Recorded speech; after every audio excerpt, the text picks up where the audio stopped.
Welcome back to MVP Real Estate Podcast, Season 4, Episode 3. We have Michael Van Every from San Jose, California with Republic Urban Properties. Wealth of knowledge in real estate. He said he was 55 now. 55, yeah. Heading into his golden years. We talk a lot about, obviously, the differential between locations, him in California, us in Wisconsin, trends that he's seeing. He is heavy in the commercial real estate market, dabbled a little bit in residential before, and we kind of go through, I guess, the cycle of what they focus on within their company, and what their horizon looks like going into spring or end of 2024. So before we give away the whole show, we'll bring him in. All right, well, welcome to the show, Michael. Thanks for giving us the time. Thank you very much. Thank you. We are going to jump right into this. You are currently working and you've started a company, Republic Urban Properties, which I have a bunch of questions on because I was reading before the show. And you have amassed a lot of properties and a lot of projects there. But before you got there, if you could give us like a little brief review or summary of what got you to be in this position you're in today. Sure. Well, again, thanks for having me, guys. Appreciate it. Welcome. Yeah, I think it's a kind of a local story about a guy that grew up in San Jose. His family was involved in local grocery stores, so always connected to local politics. And as fate would have it, local politics served as my vehicle into the first home building industry, working for some of the great home builders like Steve Schott, former owner of the Oakland A's, a company called Citation Homes, but also on the advocacy side with the Building Industry Association here in California. And that eventually that led to my desire to really build, on the infill parcels. I was tired of building, on outlier places, the old saying, pay paradise to put up a parking lot. That's kind of what I was doing. And my longing was to build cities. And so when the opportunity, and people started looking more infill opportunities, but when the opportunity came about for Republic Urban Properties, it actually happened through the Santa Clara County Building Trades Association. They were the one that recommended me to my partner, Richard L. Kramer, in 2006. And really the rest is history. I've been here since 2006, really as his managing partner, and it's been a privilege. That's awesome. And we've had a couple people on, some developers, and they talk about subdivisions and subdividing lots, but you're talking bigger than that. You are talking cities, which is super impressive. Yeah. And obviously you mentioned it before, working within politics with that, you are going to have to be in close communication, I would imagine, with city planners and people in that department. Do you find that as an easy path because you've been in politics for so long, or was there a learning curve getting into the bigger infrastructure in that? Yeah, that's a fantastic question, because I think in California, to be, a well-rounded developer, you really have to have a very kind of background in understanding how each local government works. And what's crazy in California in particular is every local government works differently.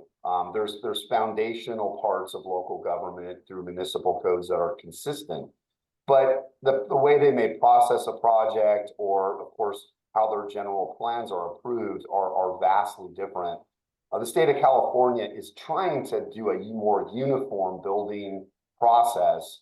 It's been difficult, but certainly my background in local politics and my involvement in philanthropic matters, both my wife and I, we're very fortunate to be able to, know not just the city planners, but ultimately we try to work hard to be in community-based organizations that are affiliated with key decision makers. That's awesome. And it sounds like you've always been in commercial, because along the building side and knowing your city planners, commercial real estate is a whole different entity than residential. It is. So to have some background in commercial real estate like you did at a young age and know the city planners, I'm sure kind of helped you into the role you're in, I would imagine. It did, and a little bit of reversal. I was actually in the home building side first. Oh, really? Yeah, and that was doing those classic 8,000 square foot lots, building roads and sewer and infrastructure for large, making smaller cities bigger, pretty large cities like the city of Salinas here in our agricultural belt in Monterey County in California. But then again, that background though translated to commercial, but it was a rethinking of how the financial side of the projects work. Vastly different selling single family homes, obviously, than say building and renting commercial real estate of all types. Vastly different, and more intense, I would say, on the commercial side. But it's nice to have a touch point for both disciplines, whether home building or for commercial real estate. But now, as a 55-year-old male, I'm probably more in tune with commercial real estate and how that functions financially. Yeah, and that's what I've heard. It is vastly different from your perspective, because I couldn't, excuse me, I couldn't weigh in on this one because I have no experience on the commercial side. Yeah. What do you think in your history or your background has been the biggest difference between the residential and the commercial side? Good question. First, I think it's just how it's approved, and so obviously you have a lot or multiple lots where you either buy the land or you buy the airspace, and so how the state of California treats the mapping and ownership process is vastly different from commercial, where you'll only have one building, one lot. So it's really that simple. It comes down to subdivision of the land. And then, of course, how finance works. Obviously, you own a building, but you probably 65% of that building in commercial real estate to a bank. I guess not that much different than when you own a home, but it's just I think an ownership difference more than anything, and a mapping difference in California. But the business models are totally different, much different. In particular, after the financial crisis of 2008. Home building shifted vastly for home builders, the way they accept deposits and the way they sell, and develop land, to where commercial real estate's probably staying pretty consistent in its model, although those models are changing every day now with new financial hurdles like interest rates. But they're very similar but very different, as you've noted. Yeah, and I always note when I'm trying to bring up examples of how commercial and residential are different. Like I always bring up the Walgreens system that they've got, where Walgreens doesn't own any of the buildings. Sure. I believe their parent company owns it, but Walgreens brand leases to themselves. Correct. So there's a lot more flexibility. I call commercial real estate the Wild West. Because I feel like you can honestly do what you want as long as your paperwork is good, but it's not as regulated as let's just say the residential market. Yeah, the model you mentioned also is how the wealth was built in McDonald's. Same situation where Oh, really? Yeah, if you've ever watched the movie The Founder, Michael Keaton's character, of course, Ray Kroc, that's how he became a billionaire, by owning all of his land and leasing back that land and building to his operators. But it's a great model because it enriches both the landowner, the building owner, and in most cases, the operator of the business. And to your point, that's how commercial real estate really touches so many different people, whereas home building is really, affecting the homeowner and maybe their neighbors, and then of course the developer exits, and that's the end of it. Whereas commercial real estate, we're in it for the long haul, sometimes for the best case, sometimes for the worst case. But yeah, I love the way you characterize the Wild West. In particular today, it is truly the Wild West. Yeah, it's there's ups and there's downs right now in the market, at least here in Wisconsin with commercial real estate. Sure. Brick and mortar from, or at least this area is hurting. Yes. Is that what you're seeing out in San Jose as well? Oh, yes. Post, pandemic and, low interest rates, there has been a tectonic shift in commercial real estate of all types. Whether it's a cost factor, a use factor, or even just you know, kind of a what is this, you know, what's this building going to be for the long-term factor? It's just, there's so much has changed. But in particular, the cost side, and it's interesting to hear you say that for a place like Wisconsin or Chicago, where construction costs are typically lower than say here in California. But now here in California, the replacement costs for a new building, really say for an office building in particular, but even apartments ground up, you know, hotels, it's just, long story short, you just cannot construct a new commercial real estate building today and expect it to be to reach those financial matrix hurdles that capital markets expect. So it's in short, there's just not a lot of new ground up market rate projects that are underway right now here in the Bay Area and the greater part of California. That's not to say it's everywhere, but it's very difficult with the cost side now, with interest rates being what they're at.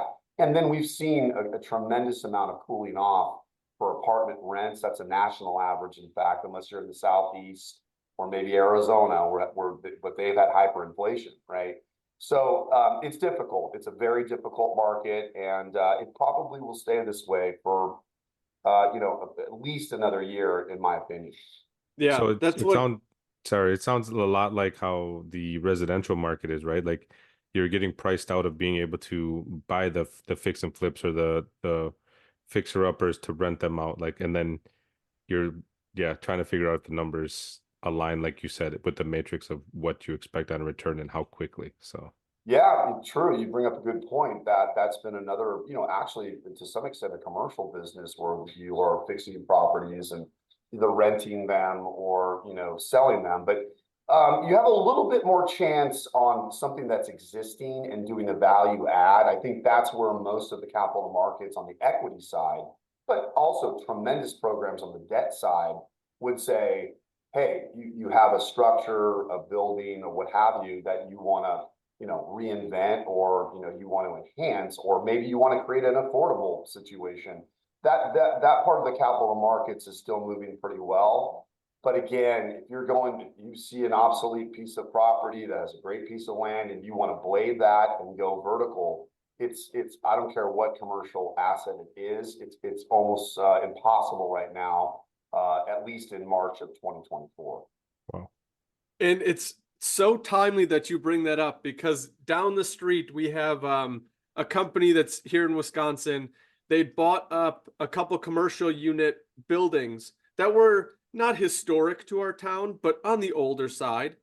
They tore them down, I believe it was July, August of last year.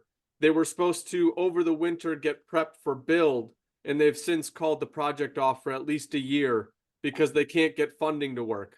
Yeah. All the build costs have escalated to the point where they can't even build them. Yeah, it's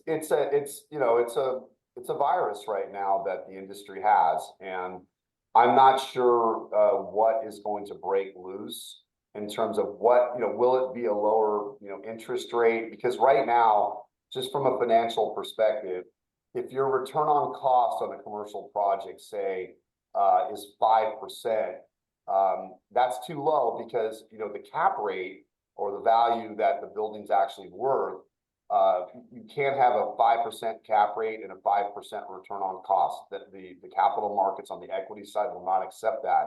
So they want to see about a 1.5 above that cap rate, or a 6.5 return on cost and a 5%, you know, cap. And 5%, and that would be bare minimum.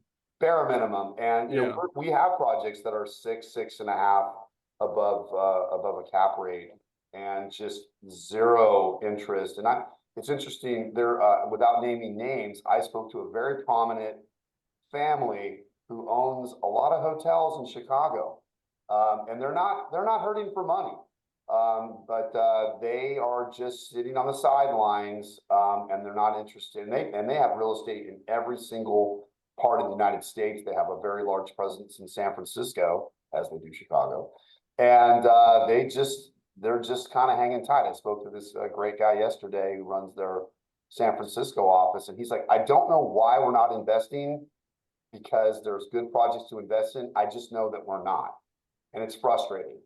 And Yeah. so it's just like, who's going to fire that starter's pistol to bring back wealth in commercial real estate? Because there's billions sitting on the sidelines, guys. And the question is, when will that re-enter the market so we can get going back on our city building, which has been interrupted entirely by the pandemic, and has created a whole new kind of pattern of migration and growth throughout this country.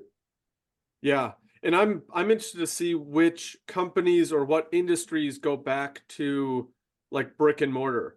Because before the COVID shutdown, those mixed use office buildings where you could have a common space, but then each company would kind of have their own little office, I felt like those were growing.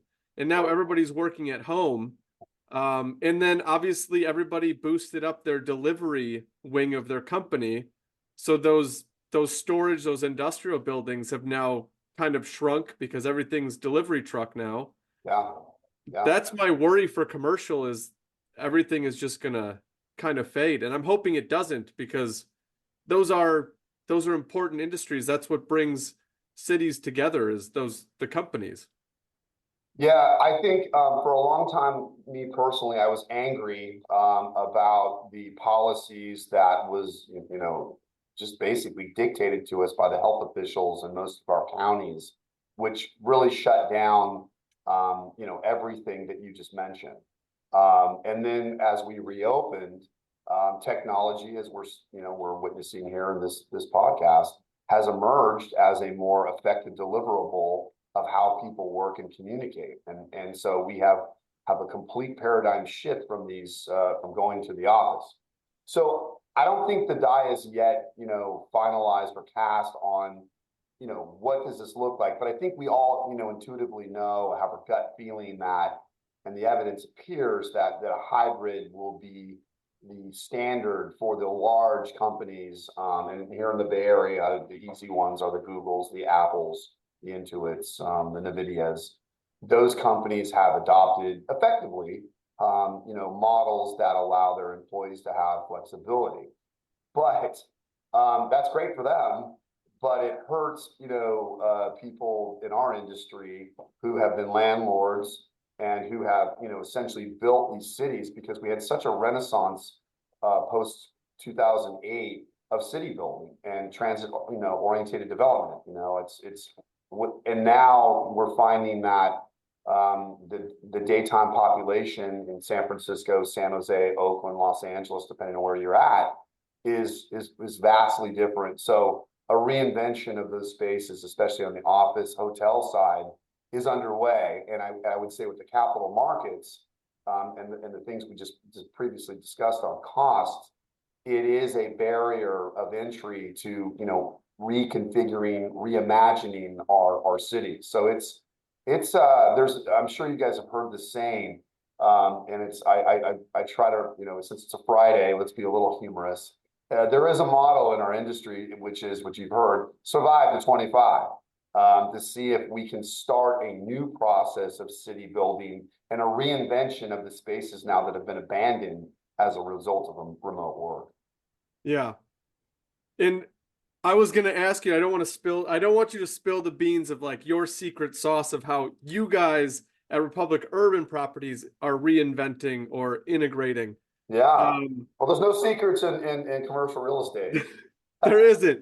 So I guess I will straight out ask, what are some things that you guys are doing with some of your buildings? Because from what I read, and I might be off on my information, you guys do a lot of multi-use. Yeah. So it's not just straight storefront. It might be a storefront on the lower and rental units above. Are those some of the things that you guys are adopting in your builds or in your renovations to help kind of like lessen the burden? Or in the residential space, I'll say if you have a single family home and you have a vacancy, you are 100% vacant. Yeah. If you have a multifamily and you have a vacancy, you may be 25% vacant.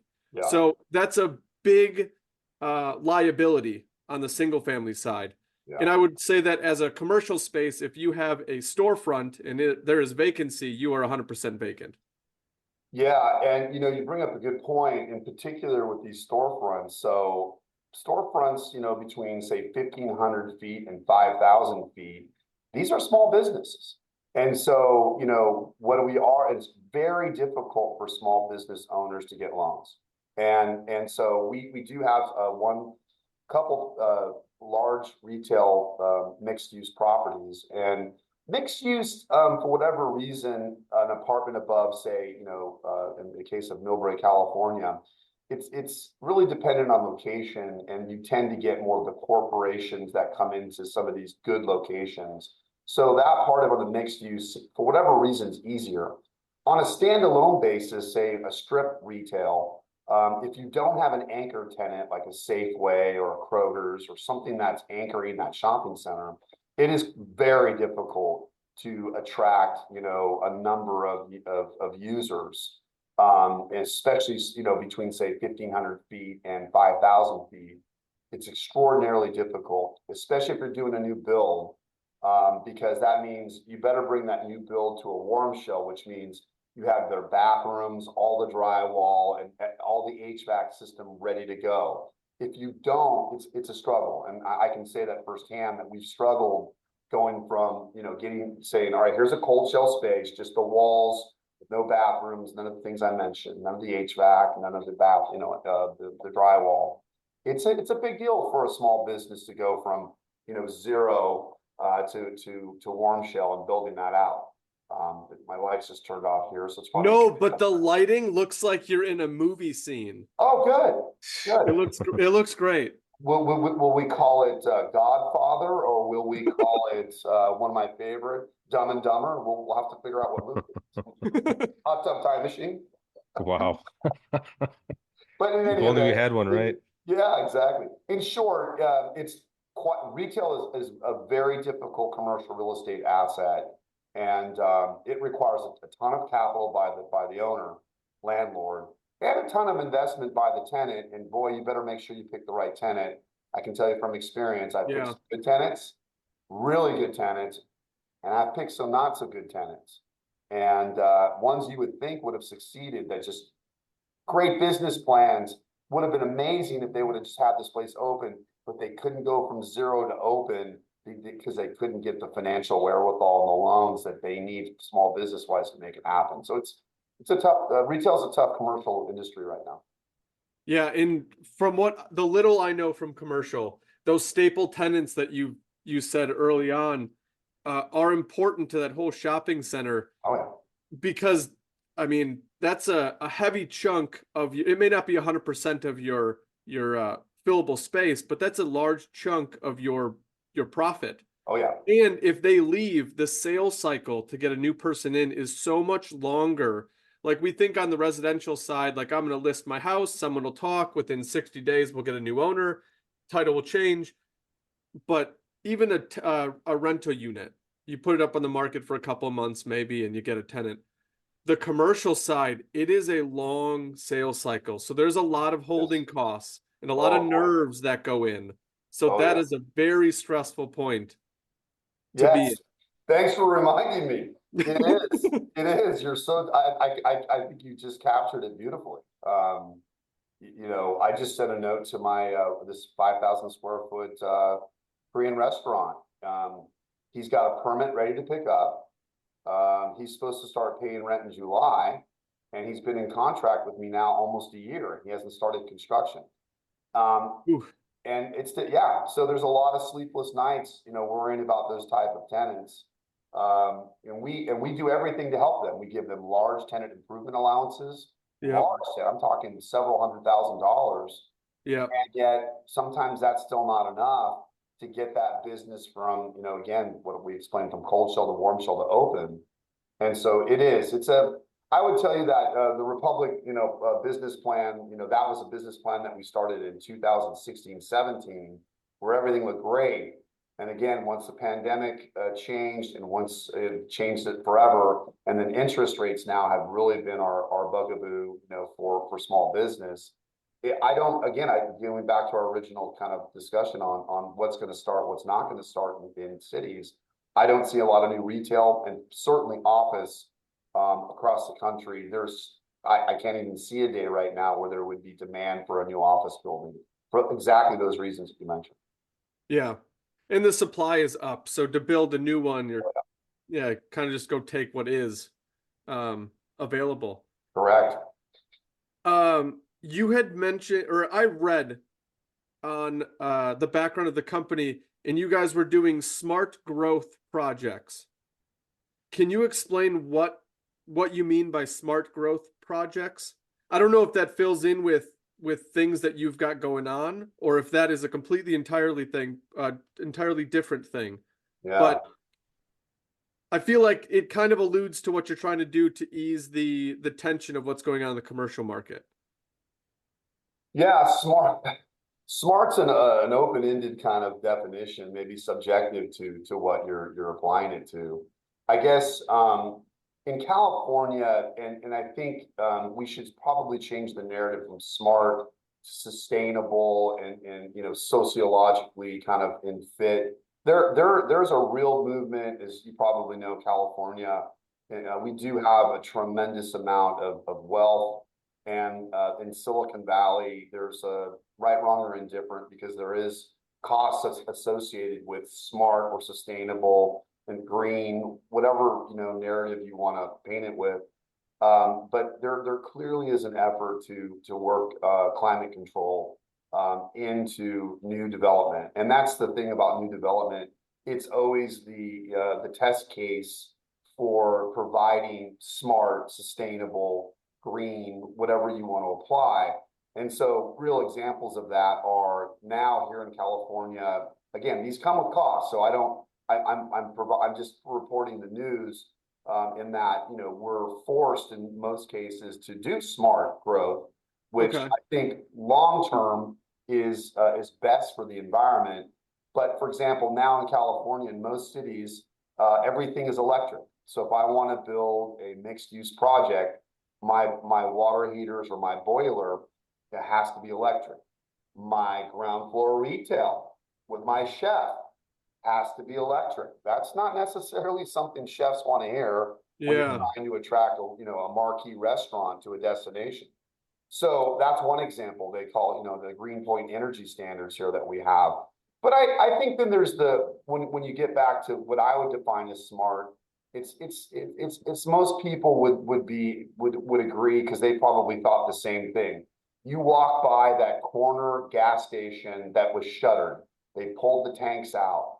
What should be on that corner? Wow. And it gets back to, okay, maybe there's a bus stop there, or there's a rail stop, or there's something that we need to put in there as an infill project, commercial, hotel, office building, not likely anymore, but certainly for somewhere for people to live, to be in that community. So again, I think smart may be overused, but I would say that it's a blue sky thing to make sure that you're putting in the right type of development for that neighborhood, for that city, but also going a step further, and you probably are making sure that it hits all of those environmentally sustainable items that you can hit without it overburdening the project to be unfinanceable. And so, solar now, charging stations, I think these are all things that people want and expect and need if we are going to somehow combat climate change on some level. That's, again, whether you fall down in your political narrative,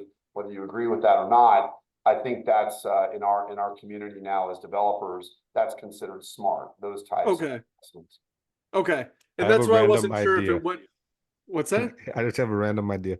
Like, charging stations, right? Like they're normally tied to like shopping malls or like dealerships or sometimes municipal buildings or city buildings, right? Why not convert old gas stations, like you said, where they pull the tanks, put in charging stations? I don't know how much that costs. I'm sure it's a pretty big amount. But then add like activity centers.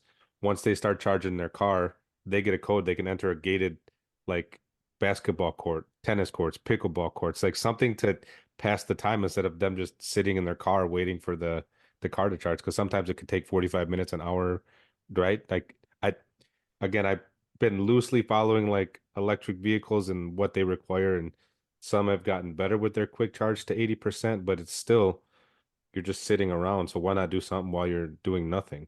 I don't know. Like, I love your idea, and I think a little known fact: Shell Oil Company just purchased some of the larger charging stations. So I think they have to start putting charging stations on gas stations. That's just they have to do it. right, There's a little concern, and there's engineering related to gas versus electricity. That makes sense, but they'll Yeah. figure that out. But I like where you're going with your idea on that has to be integrated into commercial projects, in particular, maybe retail themed projects like you're talking about. And it's funny you mention that because there are a number of great pickleball concepts. Tesla is making massive investments in the infrastructure. So I think what you just stated, I think that's happening, and I think really, that would be something that investors should look towards. And there's some great startup businesses that are going to do exactly what you just mentioned. So it's not an idea, it is a business plan. And I think it's going to be, you're going to see that countrywide because I still don't own an electric car. Why? Well, I'm an anxious guy. I have fear of anxiety and of range anxiety. yep, And then also the depreciating values of electric cars. The minute, you talk about driving a car off the lot, you lose value. On an electric car, you better understand that there's not much of a resale market if you're putting 50K mile on it, and what's that going to be? That being said, we need the infrastructure, and I love your idea, and frankly, it's probably an idea that's going to be implemented in some of our projects going forward. Yeah. pretty cool. And of course, Dan brings pickleball into the show. Big You pickleball play normally wear pickleball, Dan? I normally have a Those out, that pickleball is? hat, but today I chose the branding, the company branding. So Okay, that's okay. funny. Well, pickleball, I'm sure, as it is there, is just a rage across the country. Right. So, Yeah. and it's so consistent with commercial real estate. It's fantastic. That's funny. That's cool. Yeah, I was going to ask about the charging stations because as California's been pushing more and more for regulations for electric vehicles, and I'm not from California. Electric vehicles here in the Midwest don't do well in the cold.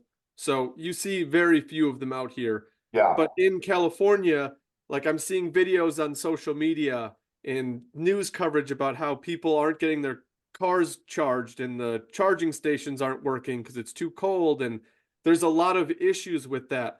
And I figure like if there's a big push to go to electric vehicles, they're going to have to get more charging stations. That's inevitable. And where are they going to put these things? So I'm glad that it seems like the feel or the climate in California is to push to get more of those in, because obviously if you're going that direction, it's going to need to happen. Yeah, Tesla is going to emerge as what they call the Type 3 charging station, the rapid charging station. They appear to be the safest choice in terms of providing that infrastructure. And by way of example, that same Livermore project I had mentioned, they're going to be putting those Type 3 stations in the shopping center. So it's along the freeway, and then you'll have that. But I like where Dan was going in that. How do you capitalize that as a revenue generator also? And I do think, whether it's a brewery or tap house that, of course, you don't want to mix drink and drive, Right. but Well, we're not condoning them mixing them. I- We're just offering a Yeah. service while they're car charges. But in California, in retail, it's, my good friend Don and Wally here, and Wally Stanger, he always says that retail really has a bandwidth, which is how many forms of food or how much can the stomach really be the generator to retail. In other words, most of our retail uses are food orientated. And so there's a bandwidth of, how many things that you can provide that are food driven. And then what can you provide? So to Dan's point, a pickleball or even a spot where you're traveling with your children. Maybe there's a jump house or something more, kind of non-food entertainment. I still think movie theaters. Yep. When I want to go to a movie tonight, and there's things that, like you said, if the future is plug, wait, how do you take advantage of that in commercial real estate, Dan? I think you've done a great job identifying as one way to do it, and that could help reinvigorate some of these commercial places that are not doing well. Yeah. Interesting. And I'm all about electric vehicles. I wish we could do more in the Midwest, but that your range anxiety that you're talking about is what I have, because I was looking at that Ford Lightning and I Yeah, was like, oh, that would be so cool. Like the towing capacity is pretty much the sure. same as what I have, Yep. but I couldn't get to Milwaukee and back pulling the trailer. Nope. Like that, I can't do that. There's no You way. barely do And that there's with no your guests because charging. you leave it on you leave it on E all the time. This guy is Yeah, but notorious for riding into the station on fumes, he man. gives other people anxiety, the gas Right. car. Yeah. Yeah, Yesterday, I rolled into the gas station, 0 Oh miles my to empty, God. and I but pulled into the pump. it took you only 5 minutes to, to basically fill it up, 10 minutes to fill it up, whereas it might take you 30 minutes on a charge. Again, that's where the manufacturers are now looking at, well, maybe that the all electric needs to be blended in a hybrid sense. Yeah. And I think we're going to track towards that. But as you know, in California, by 2035, our I was governor, just gonna right, wrong, or indifferent, has mandated that there will be no more gas sales of that. The legislator and the next governor may need to rethink that strategy if we don't have this infrastructure in place. Yeah. That would be a devastating part to an already expensive economy that we have here. And so, again, in California, we want to do the right thing, and oftentimes, for climate control. But you got to push the envelope to where you're not, you don't become non-competitive. And I think there's some concerns right now that California could be non-competitive if it doesn't start to kind of tack back towards a little bit more middle ground. But I do think electric cars are the future, and we have some of the best ones here in the world. And it is an opportunity for commercial real estate, as we touched on, to take advantage of that and to reinvent spaces that would also benefit, charging stations and electric cars. Yeah. And on the electric theme, I know the vehicles are one side, but the commercial, the residential houses with solar, you'd mentioned that as well. Sure. I was talking to a company actually based out of California to get solar panels on my house, and the topic of the battery storage came up. Yeah. And they're like, do you want one? And I was like, what's your recommendation? I'm not knowledgeable in this. You tell me. And they're like, to be honest, Tesla's going to create a battery that's much better than what we have today. So don't go with it. Take your dollar for dollar buyback from the city and just wait until the next battery comes out, or 2 versions from now, because it's going to hold more. It's just going to be better. That's where technology is going. So that was their recommendation, and they're in the solar electric world. Yeah. In California now, you used to be able to have solar, invert that power, and it would go back into the grid, and PG&E would pay it, for you. So there was and there's obviously heavy federal and state incentives. A lot of those have gone away, in particular the utility commission companies here and the utility commission has redirected that you can really no longer, as a homeowner, business owner, sell power back into the grid. You can only Really? Yeah, that power goes free to the utility. Now, you have the ability to store it, to your point about a battery, and then you could program your battery and your system that when PG&E, in this case here in California, starts charging you for the highest per kilowatt hour, say at 5 p.m. when you get home, you want to start cooking, you want to do laundry, you can actually have that battery supplement that time. Therefore, that would lower your rate because you're not on the grid with PG&E. So to your point, I agree that you better make sure that you have your best performing battery, and it might make sense to wait. But a lot of people here in California are not waiting. There's still federal and state incentives for those batteries, but it's a commitment, and you're going to have to put some upfront dollars into it. Meanwhile, though, PG&E here in California continues to raise rates, and it's very expensive. It's affecting all of our commercial real estate. Wow. That plus insurance costs are really affecting the expense side of commercial real estate, but also hitting the pocketbook of John and Joan Q. Public. Again, that's part of the issue here in California that we're still facing post-pandemic. Yeah. How long ago did they change that regulation to where you can't sell back the power to the utility company? I believe I think the laws changed from 2022 to 2023. That's my understanding. Okay. Man, that's a big hit. That was a big selling feature for me, where I could sell it back because the batteries are so expensive. They are. And Well, that's why, oh man, that stinks. you might check your local's jurisdiction. Obviously, each power company works differently. Yeah, Wonderful Pacific Gas and Electric, that's how they operate. the wonderful. Right. They're wonderful. Are you starting to because you were talking about with your commercial spaces, letting it pretty much build the suit. So you give them the outside structure, they can go in. Are you now putting electric like solar for those commercial properties that you're building now? Are you already putting those in knowing where it's headed? Or is that something that your new tenant would come in and put that in? No, if it's a retail office, that's our responsibility, and then the tenant shares the benefit of the power. As the case of this building that we're sitting in here, I have pretty much mitigates all my power, but again, under that model I mentioned, it goes back into the grid, and PG&E gives me a slight credit as a business owner. But it also mitigates the power needs of my large restaurant. I have an 8,000 square foot restaurant on a multi-story.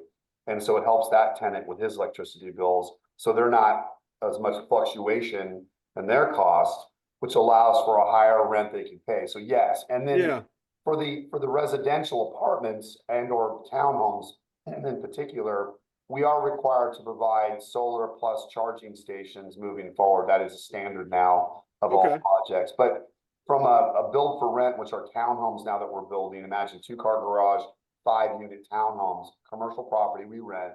You drive in your garage, your charging station is already retrofitted and ready to go. You probably just have to provide the cord. And then you have solar also that's powering your house. That is the new standard now. It is a cost benefit when you're doing more lower density, whether single family homes, townhomes. Why? Well, I'm not having to provide those gas lines, and so I'm saving a little bit on the heavy infrastructure when I build roads, streets, sewer. At least I can leave out that gas option, and I'm supplementing that with solar and those things that go with solar. So that part of it is actually heavily incentivized, and there's a lot of solar companies that want to be involved, that are giving the developer benefits moving forward. And there's real income that you can actually achieve if you design and build your apartment, your townhomes that way. I gotcha. Yeah, and you kind of hit on my next question of cost when you put those things in. I wouldn't imagine it'd be like a break even where you save on the gas line, but the electric that you need to upgrade would pretty much break even in cost. Have you guys gone through like what it does cost to add a charging station? Like what would installing one charging station be at this point? And I'm guessing those costs will go lower as more and more people are in the game and we get more competition with it. Yeah, good question. The solar companies, a lot of times will become your partner, and they'll be your third-party vendor. So in many cases, they'll give you maybe the charging station for a very discounted rate, or the battery pack or what have you. In return, you're leasing those from them, which they make money from, and you make money from as well, depending on your arrangement with that solar provider. So it's become a more of a value add in your revenue side to work with these solar companies at the beginning of your project. Same thing with Tesla. They'll come into your shopping center without a cost. They will provide all the infrastructure, charging stations, canopies for solar, and they'll even pay you rent on top of that based upon what they generate, and they'll revenue share in some cases to put those stations in. So I think the balance has shifted now, that it is an incentive for developers on the commercial real estate side to put charging stations, solar into the projects, because there's very entrepreneurial time for these solar companies. Awesome. Yeah, I feel like we're looking into the future because we haven't gotten there really in Wisconsin. So it's I don't know. Out here, we'll show you how it works, but we can't do anything about your weather. That's the problem. So in a couple of years, we won't have winter. Like, I mean, it snowed 5 times since December, maybe Yeah. like significant amount to be affecting stuff. But Yeah. I luckily dodged it. I'm not in Wisconsin today. I'm actually in Phoenix area for the next couple of weeks. So Spring training. yeah, I get to enjoy this out here. It's 85 degrees at 6 o'clock p.m. and at the Brewers, watching Brewers play San Francisco. So Oh, my San Francisco Giants. I think we won yesterday. yeah, you did. You guys put it on in the middle innings there, fourth Yeah, and fifth yeah. inning. I love the Brew Yeah, Crew. yeah. Uh, I think with all of this talk, we should get into discussing how much we should be investing in Tesla, especially with how low it is right now. I'm just oh, teasing. what's the stock at? No One, stock tips from this guy. I can only give tips on real estate. We should I throw the disclaimer that this is entertainment. We're not giving Yes. stock advice. There you Yes. go. Because you don't want to hear my stock advice. But yeah, no, Tesla, I would imagine, has a bright future, in the solar business and battery business, obviously. And we still think of it as a California company because we know Elon Musk, if you're listening, we know you're living here in the Bay Area more than you say. Where It's did? right now it's at 169. It's Oh, it at its has gone height. It down. was 407 in November of 21. Wow. So I mean, with all of, like you said, the charging stations and that stuff coming, and the batteries that Marcus said he had experience with, that solar energy company might not be a bad gig, but No, Right. no. you could create competitions to get the people to come to those stations specifically to let their kids run wild and then compete against other people charging their cars. Hey, throw out the paddles and let's go. Like I love your pickleball. You have no idea how close of a reality that's going to be. I think you're seeing the future, Dan. I think you're there. dang. Only had some I money don't to know about invest your in baseball properties. team, but I think you've got the other stuff down cold. Yeah, yeah. That's funny. Cool. We only have a few minutes left, but we Yeah. didn't get to talk into like what you're on to next because in the beginning of the show, I think we were off air actually. You were talking about how seasonal commercial real estate is, and right now we're in the spring, so we are Yeah. hitting the busiest portion of both residential and commercial. Yes, So sir. for you guys over at Republic, what is on the horizon for your spring, summer, or what are you looking forward to out of the dark ages? Yes, yes, and this has been a fun time spending time with you guys. Really appreciate it. And I'd say going forward, we still have the same business plans to try and start some projects, both for multifamily, hotels. But I think where we're immediately trending towards a start, although we still have some concerns about the capital markets. Assuming the capital markets maybe kind of heal a little bit more while we're still in the building season, we have a large project in Fairfield, California, that's kind of halfway between Sacramento, California, and the Bay Area. And there you have a tremendous amount of growth from life science.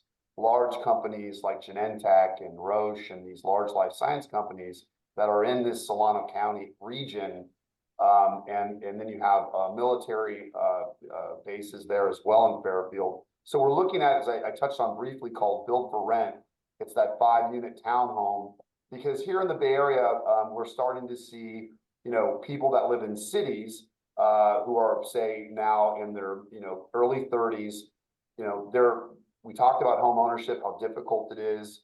And so, but people don't necessarily want to spend their entire life in a 2-bedroom flat, especially when these 2-bedroom flats, and I've built them, are really not designed for kids. They may be designed for dogs, but they don't have a lot of features for kids. And frankly, most people need 3 bedrooms. And they need cars, and they're going to drive. So we're looking at this Build for Rent project. It's catching fire and has all throughout the Southeast in places like Charlotte, Atlanta. Also, where Dan's at, not too far from there. Dan, you could probably see some of those examples in the greater Phoenix metro. But again, imagine 5-unit townhomes, side-by-side garage for 2-car garage. I mentioned, having charging stations, solar, but also a little backyard for their dog or for their child, and then amenity space, just like an apartment, pool, community room, gym, but detached, not in a multi-level, but within more of a subdivision. but operates as commercial real estate, meaning everyone pays rent and there's one landlord. So that's what we're trying to start here. It's capital markets have been a little quirky, as you know, but we still think long term that business plan, because if things are going to be so expensive to build on a multi-level, kind of basis, it only makes sense that, maybe a lower density. When I say lower density, I mean 25 to say 30 units of the acre versus say 55 to 100 units of the acre, more spread out. And so we're excited to start that business plan. Hopefully this year. We've had a lot of interest in, and I think the business plan's been proven in those areas I mentioned. But that's pretty much what we're involved with. That and just kind of asset management, making sure that we have, working a lot in the capital markets on longer term loans for our assets. I spend a lot of time doing that. And so again, survive to 25, and hopefully we'll be in a position in 25 and beyond with a more stabilized interest rate. Well, that's the new norm. And we could once again kind of heat this thing up, but that again will depend on jobs and a lot of other factors that I don't think the three of us can control. But hey, it's a great living, and there's challenges, but we work hard, and we still try to do what we can to make every city we work in a better place to be. Yeah, I got one question regarding those five townhomes you're talking about. Would there ever be a situation where after you guys build it, you could sell each individual unit back to the homeowner, and then basically say, hey, you five are now this community with these amenities? Obviously the price then would reflect, because they have access to that gym or that pool or whatever else, you then could be get a higher ask for the single unit. More of a condo feel. Kind of. Yeah. In California, we have a 10-year liability on construction defect, and so it would be a safe assumption to make that after a 10-year period in particular, and I'm only speaking about California, that would be an option to do that. And again, maybe the next kind of turbocharge to this business to where we could increase home ownership, and which I think at the end of the day, even though I'm a commercial builder, really you need people to own their homes to invest in communities. So yeah, Dan, that would be an incredible way to boost home ownership, specifically in high, barrier entry markets like California. Yeah, I really like that plan. That mid density is always a sweet spot for me personally. I feel like that's like the safe area to be in. Not everybody wants the A class, the 6,000, 10,000 square foot house. Well, I'll call it a mansion at that point. Yeah. In but Wisconsin. A lot of what's that? I said in Wisconsin. Yeah, definitely. In California, we got to get a little bit more square footage, call it a mansion, maybe on a mountainside somewhere. Sure. But that mid density, that the smaller footprint house with a little bit of a yard is something sought after, because you're seeing people push away from the apartment complexes of 100, and unless they need to, with either price or location. But a lot of people would like a little backyard, but not a huge yard where they're outside mowing it for 2 hours in an afternoon, and not a lot of house where they have to clean all the time. Because a lot of people now, the younger generation, and I'm not that old, but the younger generation is more after like experiences, and they'd rather spend their money traveling. So those smaller price point homes, which is just enough space for them, I think is where the future's going. So to get on that now, I think is a brilliant idea. Absolutely. And I think, I'm 55, heading to hopefully to my golden years. And I would say that the empty nester would echo everything you just said. So I do believe we'll see a lower density product built, as again, capital markets will never stay, dormant forever. And this would be a prominent business plan moving forward. So yeah, I appreciate what you're saying, because it really is your generation that we're targeting, knowing that you have, younger children. You probably don't want to own. And there's a lot of younger people now that don't want to own, be tied to that, to your point. So I completely agree. And it really is dependent on, that kind of mindset that will drive this business plan. That's exciting. I'm excited to see what you guys do with it. So you just want to send us that business plan? Come on out to the Giants Brewers series. Let's hang out. Let's have a hot dog, and then I'll take you around and show you all these communities. And share that business plan with us too. Certainly. Just send us the We'll start packet replicating over. that here and then maybe give you a kickback or something. Hey, listen, there's no secrets in commercial real estate, gentlemen. Take every idea and run with it. That's what makes our industry fun. Yeah.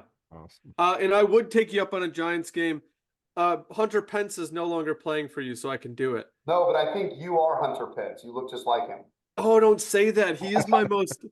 I don't know why, but I could not get on board with him. You wow. look kind of like him. He's beloved here. I hope I didn't look like Hunter Pence when I was batting. That's what bugged me. That was awkward, but He was an all-star, and I'll Yeah. never take away his accomplishments. But man, that was gangly. Yes, awkward. If you remember that World Series where he hit the ball like 3 times when he was swinging through, Yeah. but he is beloved, and he is know. actually a San Francisco Bay Area resident now, and Oh, really? one of our color commentators. So, like I said, you could be his doppelganger. Wow. Dang. I've gotten Bumgardner. That's who I've gotten. Bumgarner's another stalwart, but yeah, little different personality. Yeah. No, that's Wow. cool. Well, wait, we're on an even year. So San Francisco is their odds to win the World Series. I don't think we'll win the World Series. You guys have a team that you lost your manager, but you should be in the mix this year. I'd love for you to beat that Chicago Cubs team. Thank you for I not know. mentioning his name. That's a traitor move if I've ever seen one, man.